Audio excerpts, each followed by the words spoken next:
Hey buddies, welcome to Analysis Tutor. This is Jatin. So I think you people are doing great. మనం ఈరోజు diploma in paramedical courses admission గురించి పూర్తి తెలుసుకుందాం.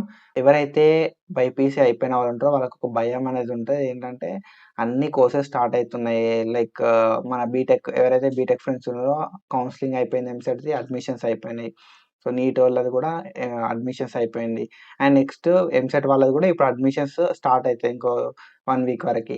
మన diploma చేద్దాం అనుకోని మనం ఏదైనా ఒక కోర్స్‌ని పిక్ చేసుకొని పెట్టుకుంటాం. బట్ డిప్లొమా నోటిఫికేషన్ అనేది రాదు. సో దీనివల్ల కొంచెం టెన్షన్ అయితా ఉంటారు. సో ఈ టెన్షన్ నుండి రిలీవ్ అవ్వడానికి నేనైతే ఈ వీడియో చేస్తున్నా. సో ఎవరైతే డిప్లొమా చేద్దాం అనుకుంటున్నారో వాళ్ళకి ఈ వీడియో అనేది చాలా బాగా యూజ్ అవుతది. సో నేను కూడా నా ఇంటర్ అయిపోయిన తర్వాత సేమ్ సిట్యుయేషన్ ఫేస్ చేసిన. సో అట్లాంటి సిట్యుయేషన్ మీరు ఫేస్ చేయొద్దు అనే ఒక మోటోతోని మనం ఈ వీడియో చేసుకుంటున్నాం. So without any late we are going to start our video diploma in paramedical admission process.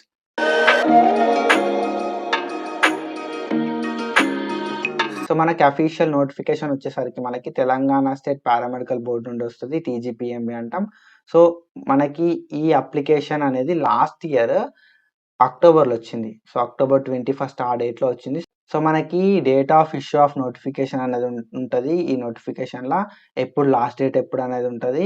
So ఇప్పటివరకు మనం ఫిల్ చేసిన అప్లికేషన్ ఫార్మ్స్ అనేది సబ్మిట్ చేయాలని చెప్పి లాస్ట్ డేట్ అనేది ఉంటది. అండ్ ఈ కౌన్సిలింగ్ ప్రాసెస్, అలాట్‌మెంట్ అనే ప్రాసెస్ అంతా ఎప్పటి వరకు అయిపోతదని చెప్పి అదొక డేట్ అయితే ఇస్తారు. అండ్ మనకి క్లాసెస్ అనేది ఎప్పుడు స్టార్ట్ అయితాయి అని చెప్పి మనకు డేట్ అయితే ప్రొవైడ్ చేస్తారు. So this is about the notification.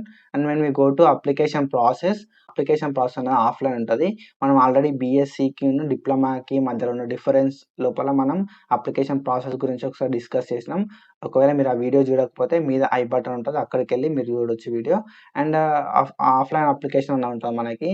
And when we go to application form మనం ఇది హ్యాండ్ రిటన్ అప్లికేషన్ ఫార్మ్ అనేది సబ్మిట్ చేయాల్సి ఉంటది కాలేజ్‌లో. ఓకేనా? హ్యాండ్ రిటన్ అప్లికేషన్ ఒక అప్లికేషన్ ఫార్మ్ అనేది ఉంటది. ఆ అప్లికేషన్ ఫార్మ్ అనేది మనం ఫిల్ చేసి దానికి ఫోటో స్టిక్ చేసి కాలేజ్‌లో సబ్మిట్ చేయాల్సి ఉంటది. With all essential xerox copies. ఓకేనా? సో ఏదైతే మనం క్వాలిఫై అయినామో ఆ క్వాలిఫై అయిన సర్టిఫికేట్స్ అన్నీ కూడా జిరాక్స్ కాపీస్ మన అప్లికేషన్ ఫార్మ్‌కి పిన్ చేసి ఇయ్యాల్సి ఉంటది. So when we go to fee payment అనేది ఆఫ్‌లైన్ ఉంటది. So this is about the application process. And when we go to selection process అనేది ఆల్రెడీ మనం డిస్కస్ చేసినాం. బట్ మళ్ళొకసారి డిస్కస్ చేద్దాం. ఇంటర్ మార్క్స్ బేస్డ్ అనేది మనకు సెలక్షన్ ప్రాసెస్ అని ఉంటది. సో ఒకవేళ ఇంటర్ మార్క్స్ టై అయితే ఎట్లా అంటే, సో ఏదైతే మన కోర్ సబ్జెక్ట్స్ ఉంటాయో బాటనీ, జువాలజీ, ఫిజిక్స్, కెమిస్ట్రీ ఈ కోర్ సబ్జెక్ట్స్‌ని బేస్ చేసుకొని వేటి లోపల ఎక్కువ మార్క్స్ కోర్ సబ్జెక్ట్స్‌లో ఎక్కువ మార్క్స్ వచ్చినాయా లేదా అని చెప్పి మనకు సెలక్షన్ అయితే చేస్తారు. అండ్ కోర్ సబ్జెక్ట్స్‌లో కూడా టై అయిన సిట్యుయేషన్‌ల మనకి ఏజ్‌ని క్రైటీరియా తీసుకుంటూ. So this is about the selection process. And when we go to allotment of seats. So seat అలాట్‌మెంట్‌కి వచ్చేసరికి మనకు ఏదైతే మనం అప్లికేషన్ ఇస్తామో అప్లికేషన్ ఇచ్చిన తర్వాత మనకు సీట్ అలాట్‌మెంట్ అనేది కాలేజ్ వాళ్ళు ఏ రోజు సీట్ అలాట్‌మెంట్ ఉంటది. వాళ్ళు నోటీస్ బోర్డ్‌లో పెడతారా? లేకపోతే కాల్ ఆర్ మెసేజ్ చేసి చెప్తారా? అని చెప్పి మనం ఆఫ్‌లైన్ అప్లికేషన్ సబ్మిట్ చేసేటప్పుడు వాళ్ళని అడిగితే వాళ్ళు చెప్తారు మనకు. వాళ్ళైతే మనకి ఇన్ఫర్మేషన్ అనేది ప్రొవైడ్ చేస్తారు కాలేజ్ వాళ్ళు.